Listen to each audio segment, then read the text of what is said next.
In this episode, we'll be looking at migration. What is migration? Why do and how do people migrate? Is migration a new thing? To help give us some perspective on what migration is and its effects on Africa, the African diaspora, is Professor Mojuba Olufunke Okome. Professor Okome is an international political economist whose regional specialization is on the African continent. She was educated at University of Ibadan in Nigeria, Long Island University in New York, and Columbia University, also in New York. She's a professor of political science at Brooklyn University. She's a past Women's Studies Program Director and past Deputy Chair for Graduate Studies in the Department of Political Science at Brooklyn College. Her research interests include youth empowerment, gender, democracy, and citizenship in Africa, effects of globalization, and African diaspora studies.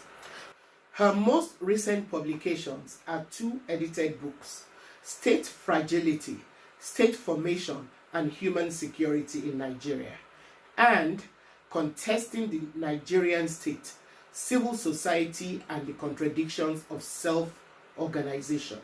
Welcome to Sankofa Pan-Africa series, Professor Mojuba Olufunke Okome. Thank you very much. We're going to be talking about migration because it's been, before the pandemic, it was one of the most topical news items, especially if you've been keeping abreast with the goings on in Europe. So when we mention migration, some of the most disturbing images that come to mind are people making unsafe migration, embarking on unsafe migration to Europe in boats and things like that. Please, can you give us a brief historical background of what migration is, with a particular emphasis on Africa? Okay, so the way I think about migration, and I think this is actually in line with most of the mainstream definitions, it's about movement from one place to another. Human movement, of course, because we also know that animals that are not human, they migrate. So it's movement from one place to the other, and it's as old as humanity. Well, if we're thinking about human migration, since it's been established that Africa is the birthplace of humanity, the original migration of human beings occurred from the African continent into the other continents. And there are people who also study geology and all that, who said that we had a whole sphere before, and then the continents came apart, as a result of geological movements and whatever. But when I think about migration, I think about human beings who deliberately or unwillingly move from one place to the other. I actually am not thrilled to include the forced migration that entails the enslavement of one people by another and moving them unwillingly to a place that they did not intend to go to. I think that we should separate totally, but many people do not make that separation. When they talk about migration, they'll talk about, well, there's a volitional movement, which is something that you willingly make a decision to do.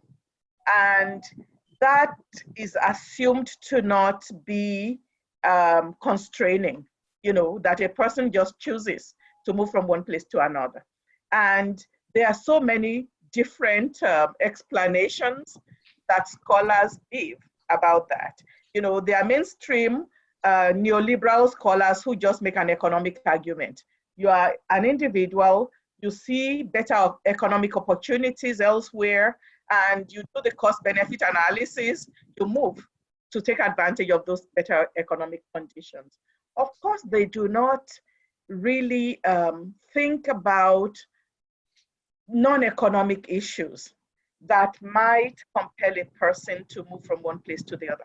In the old migration literature, people used to talk about push and pull, So there are factors that push you from where you are resident, and then factors that pull you into the place that you choose to go to or that you are going to anyway. Nowadays, people have said that we should stop with this push and pull thing, because this is a whole complex set of decision making. And then there are structures, there are institutions that either facilitate or repel migration. So let me just quickly say that the original migration of human beings was also, we cannot ever talk about total volition, that you have a choice, because we know that even those old migrations were caused by sometimes, a population of people are seeing that they're exhausting the resources that they need in order to be able to exist, to be able to live. So a group might move and go find more resources. There's also movement that happens because people are in conflict, and sometimes that conflict might be generational. The younger people are feeling oppressed by the older people, they move. There's conflict that's a result also of serious compulsion. People who lose wars usually either moved or they have to move, So there are all these interesting aspects of migration. Then there's also, I talked about the resource, the inadequacy of resources forcing people to move. Nowadays, people are paying more attention to those things. But, I think people who studied human migration were aware that these things were in play originally anyway, because environmental changes can lead to things like drought. And drought, if it's not managed well, or if the environmental conditions are harsh enough, that drought can lead to famine. No human population would sit in one place and wait to die. So they'll go look for more resources. And we saw this happening in ancient times, prehistoric times. We're seeing it happening today as well. The unfortunate thing about this kind of environmentally propelled migration is that most of it, I think, is happening in the global south. So this is about also human capacity to access the economic, social, and political resources that they need in order to make life work for them in any terrain that they are in. And because, we've had a history of exploitation of the global south by the global north, inadequacy is experienced more intensely in the global south. And Africa is in the global south. Good. Africa also, if we're thinking about all these kinds of migration, the original migration, the enslavement of Africans and forcefully taking them from the continent to the New World and to Europe in order to be used as tools for economic productivity by those who enslaved them, We also now look at the history of migration vis-a-vis Europe and the development of Europe and the Americas. Because so that's what I'm talking about. Migration was at the bottom of whatever developments they now have. Okay, so like I said before, the original human beings moved from Africa. They came into the other continents and settled. As a result of environmental conditions, we have the differences in skin color, as a result of adaptation that people had to make. you have differences in feature, but all of humanity is from one species. Yes. Right? Yes. So then, in order for there to be increased economic productivity in Europe, saw places like Africa as places from which it could just grab people, take them to Europe, take them later to the New World, and use them for free in order to generate wealth. So the wealth of Europe depends on the exploitation of labor from other continents. From the background that you've given, so various people, groups of people, nations have actually used various forms of migrations to develop themselves. Mm-hmm. And so when we now see migration being painted in a negative light, shouldn't we question it? So I think we should. And actually, one of the bases on which we should question these xenophobic approaches to migration is to remind those who are making those arguments that when in the post-Second World War period, Pax Americana established a liberal international system. That liberal system, the essence of liberalism is freedom. So there's supposed to be freedom of movement. And if you look at many of the international, conventions and so forth, they talk about freedom. There's also supposed to be, you see that freedom when you look at the economy, free trade. Primary beneficiary of free trade is the most powerful actor, and this is, so the free trade is almost a misnomer. But, there's a way in which powerful actors in international politics tend to use a play of words to convince people who are being exploited that whatever exploitation they're doing is for their own good, So free trade is not to be taken as good trade. Thank you. It is not fair trade. Thank Free you. trade benefits the powerful. The hypocrisy of this whole migration regime is that actually Europe and the US, they need labor.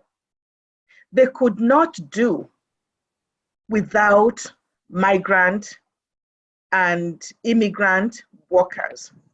The US, in the case of the US, it's even more hypocritical because this country says we are a country of immigrants. Yes. Of course, that has its own problems because we have to forget about the Native Americans who originally owned the land in order to buy that discourse of this being a nation of immigrants. Yes. But this country is presented as a country that is welcoming to immigrants.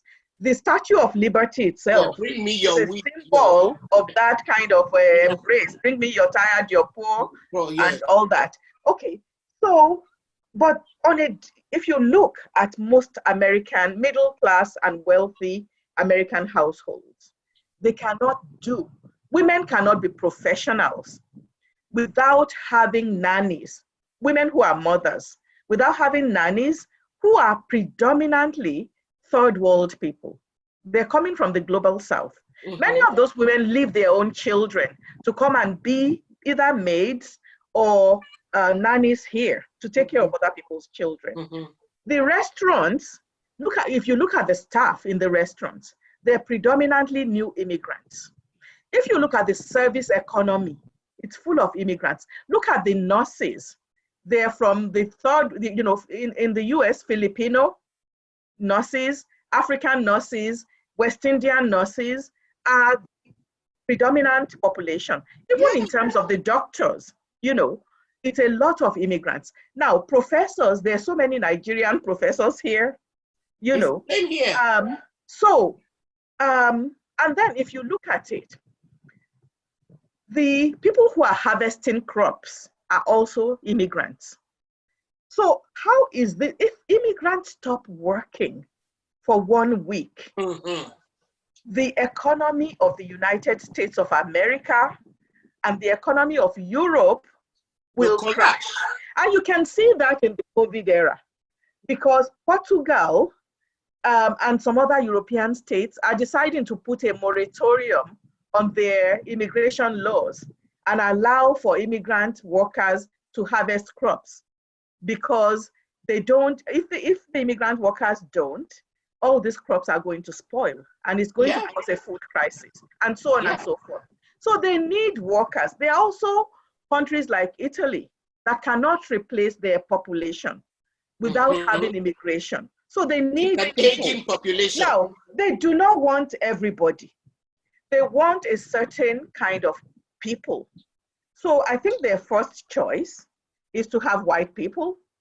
Their second choice is to have non-white people who are highly educated, you know. But they know they also need people to do manual labor. So if you put strict immigration conditions on the ground, somebody could have a PhD and come into your country and be forced to be picking tomatoes, you know. Oh, yes. Because they do not have documentation. Yeah. Okay. Somebody could be an engineer and be driving a taxi. Oh. You know.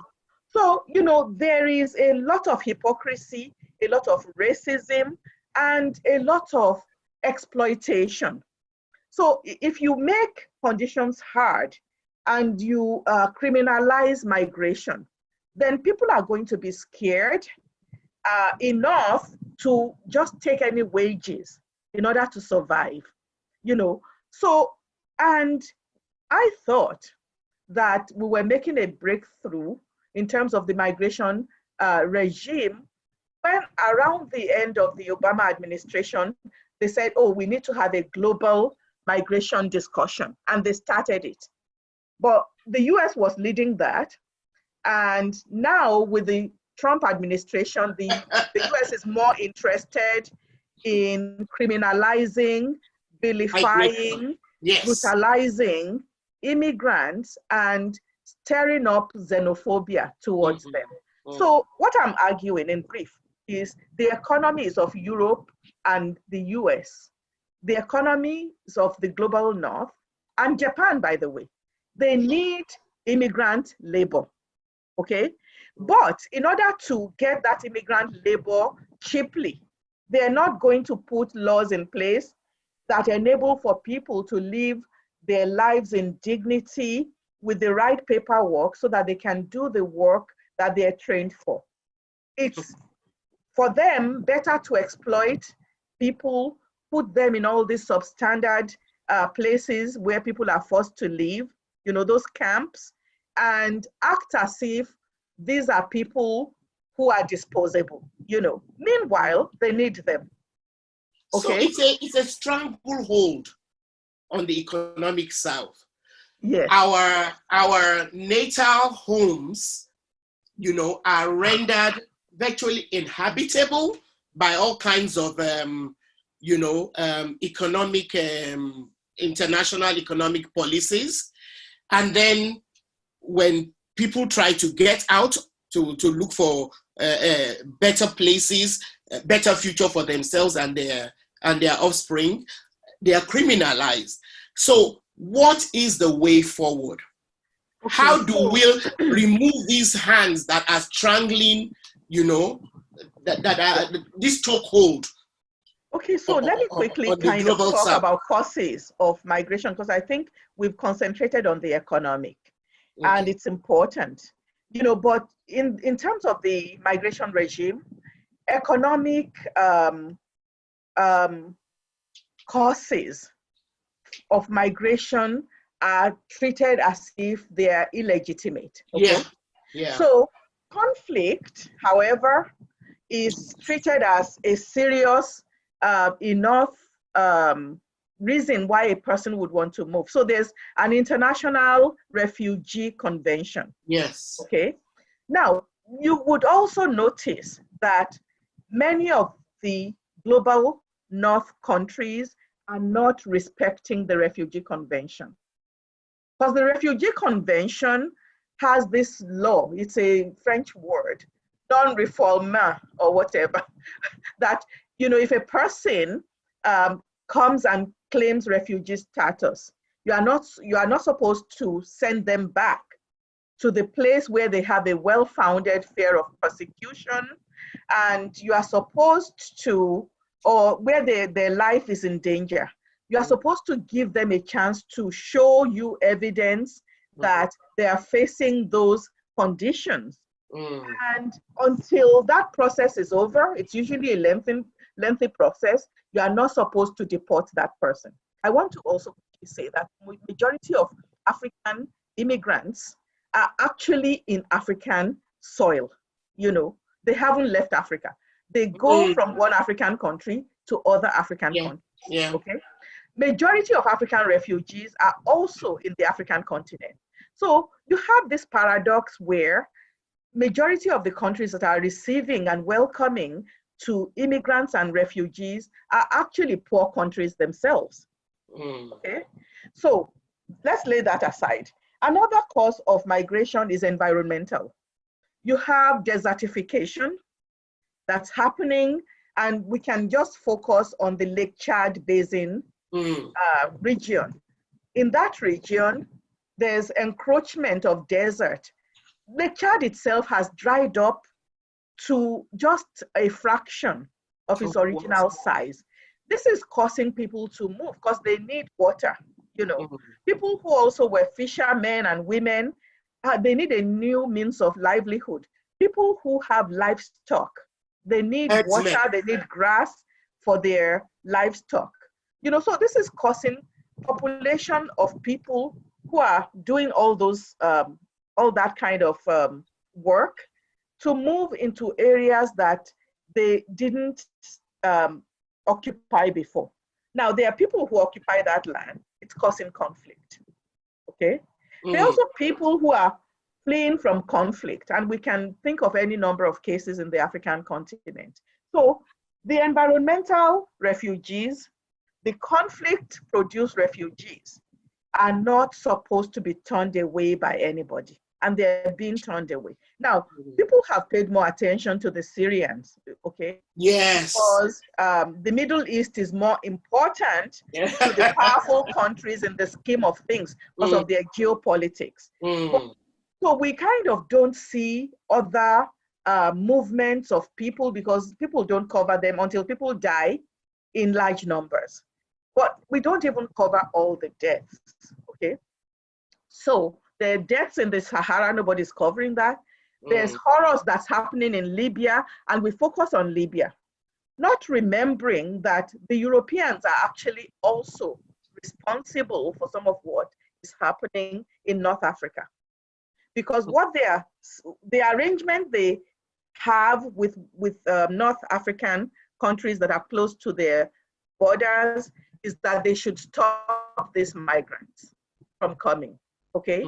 So they are paying those countries to do this work of stopping the migrants.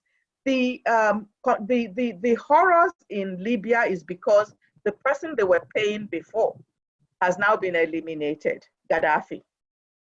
And so there are so many other, you know, local powerful interests that have taken over. And there's a lot of, what would I call it, anarchy in Libya. And that is what is producing this. But the Europeans do not want people to have an easy passage into their land. And they have extended their borders, you know, to the high seas and then to the shores of these North African countries, even sometimes to other countries in the continent. So, you know, I think there's cause for alarm because it seems as if we are comfortable with the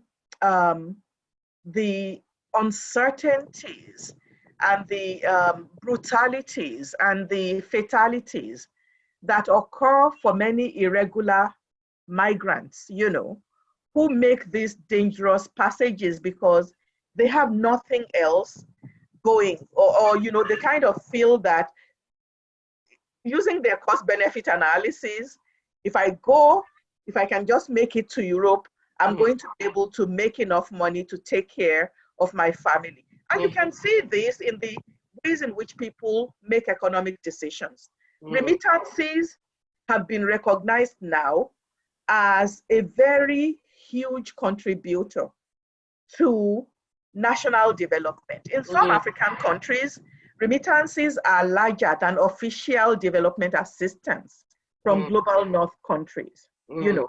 And Nigeria, because of its sheer size, actually is the African country that has the most remittances from its people in diaspora, you know, that either send charity or emergency assistance or investment capital back home to their home country. So I think also on the side of the African countries, there's an interest in having migration continue. First of all, there's this remittances. Secondly, it's like a way of letting off steam, because the people who would stay and make trouble about calling on the state to provide resources that the state ought to provide, if you let them go, then there's less wahala. So, you know, both on the side of the African state and on the side of the global north states, you have these very cynical kind of policies where there's recognition that people produce value, you know, that many of these people have skills. And actually, if you look at North America, you would find that majority of, Africans, they have the highest levels of education compared with anybody. It's the reason why most of us left compared with anybody. And then Nigerians actually also are at the top levels when you consider Africans. So many of these people are not people who are unskilled. They're not people, and then their job, their workforce participation is of the highest levels. These are hardworking people. These are people who have skills. These are people who have education.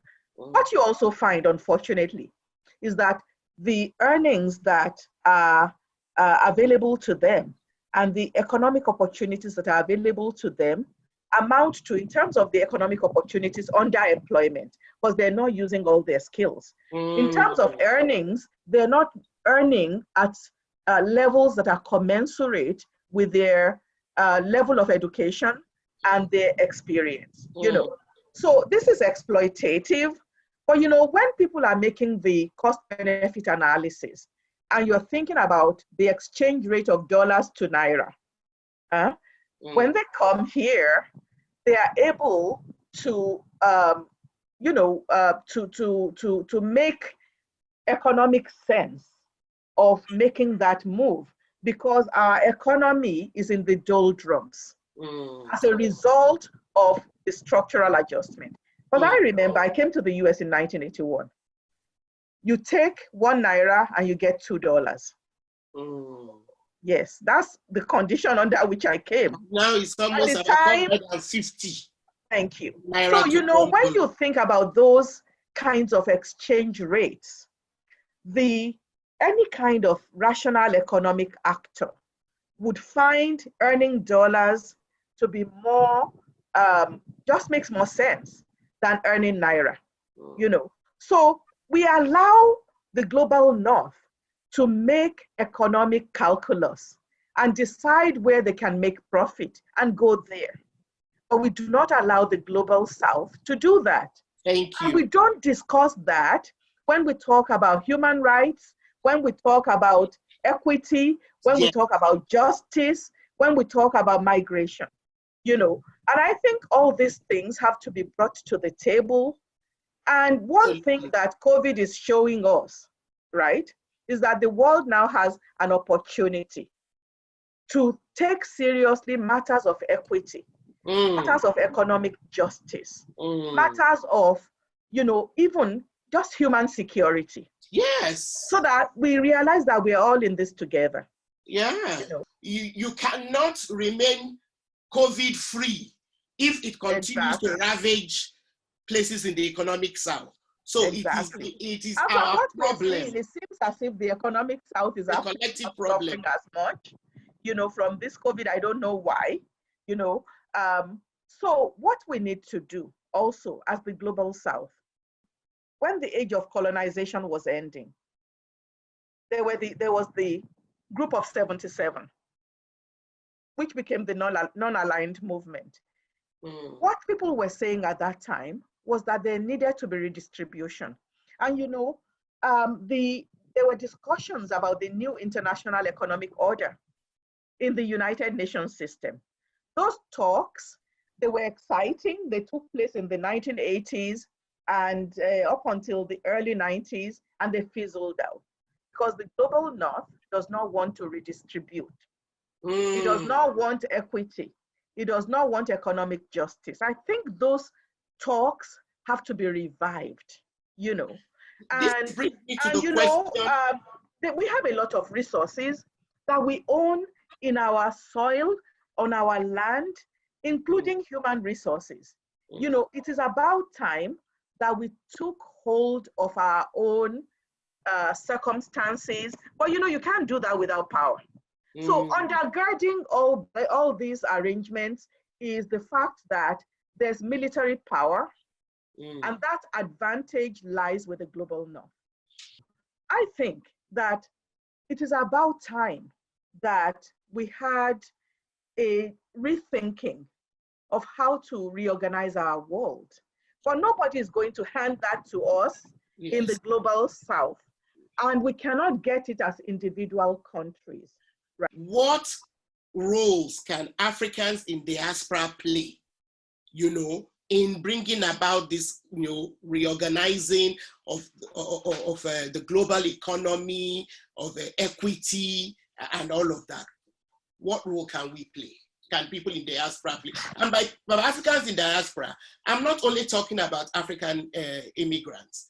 I'm also talking about an alliance between African Americans, African Canadians, people who have been, in diaspora for generations. Okay. So I think we can dream. I believe in dreaming and I believe in hope. Hope is the weapon of the powerless. So let's go back again and realize that Africans in the diaspora, in collaboration and partnership with Africans from the continent, they had Pan-Africanism. Okay?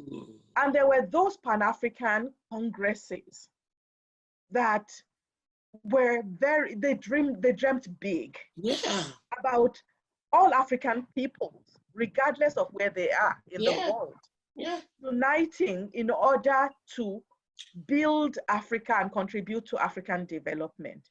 Now, one of the things we do when we look at failure of social and political movements from producing the intended objective is that we tend to blame the people who have failed. We fail to see that, there's actually, these are power relations in which these people are engaged. So you want to take power away from those who have it.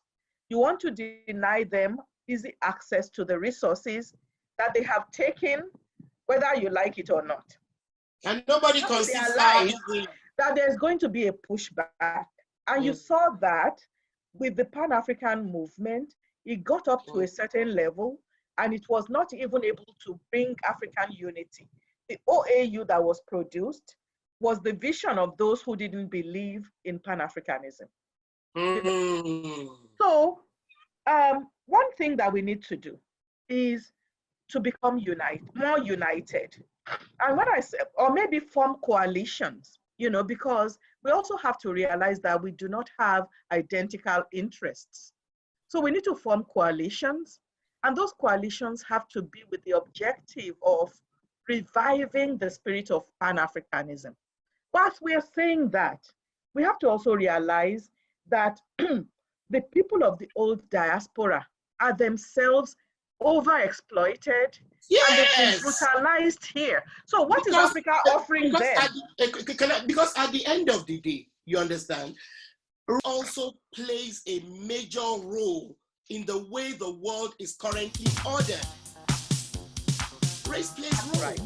Yeah. That's right.